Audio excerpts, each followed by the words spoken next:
আচ্ছা, আমাৰ যি চতুৰ্থ সংখ্যক দিবানিক ফুটবল খেল আৰু এই খেলখন 4জন প্ৰয়াত বিশিষ্ট ব্যক্তিৰ নামতে খেল অনুষ্ঠিত কৰা হৈছে।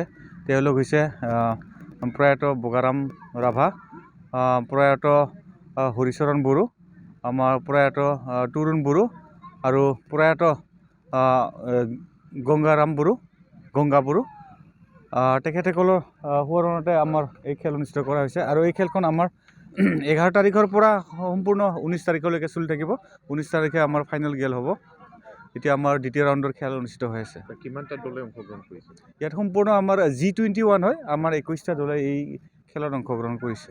হয়, ইয়াত মানে যিদিনা ফাইনেল হ'ব সেইদিনা মানে তাত বিশিষ্ট ব্যক্তি হিচাপে আপোনালোকে আচ্ছা, আমাৰ ফাইনেল দিনাখন ইনগ্ৰেশ্যনৰ বাবে আমি ইতিমধ্যে কিছু কথা পতা হৈছে, যদিও ইমান ফাইনেল হোৱা নাই, তথাপিও হৈছে আৰু কি। তো তেখেত হৈছে আমি সুশান্ত বিশ্ব শৰ্মা, তেখেতে হৈছে vice president all India volleyball ফেডাৰেশ্যনৰ। তেখেতক আমি আমন্ত্ৰণ কৰাৰ বাবে যুঁজা চলাই আছোঁ। এই যে আপোনালোকে যে মানে নাইট হয়, যিটো মানে নক্ষ হয়, এইটো খেলটো কিয় পাতে হ'ল মানে মনলৈ হয়, সুন্দৰ কথা। তো চাওক, আজিকালিৰ দিনত মানুহে বহুত বিজি হৈ গৈছে আৰু আজিকালিৰ দিনত মানুহৰ মানে টাইম মানে নোহোৱা হৈ গৈছে। আজি যি যান্ত্ৰিক যুগত মানুহ এজনে বহুত বিজি হ'ব লগা হয় আজিৰ দিনত।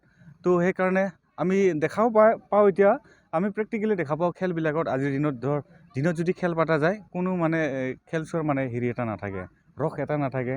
তো আজি আমি ৰাতি খেলা পাতিলে এই সময়ত বিশেষভাৱে এই সময়ত মানে এতিয়া ধান কটাৰ বতৰ, মানুহবিলাকে কামত বহুত ব্যস্ত আছে, সেইটো কাৰণে ৰাতি হ'লে আমাৰ সুবিধা হয় আৰু দৰ্শকৰ সমাগমটো বেছি হয়। আৰু এইটোকে আমি আশা কৰি পেলাই আমি খেলটো ৰাতি খেলাৰ এটা যুঁজা চলাওঁ আৰু মানে।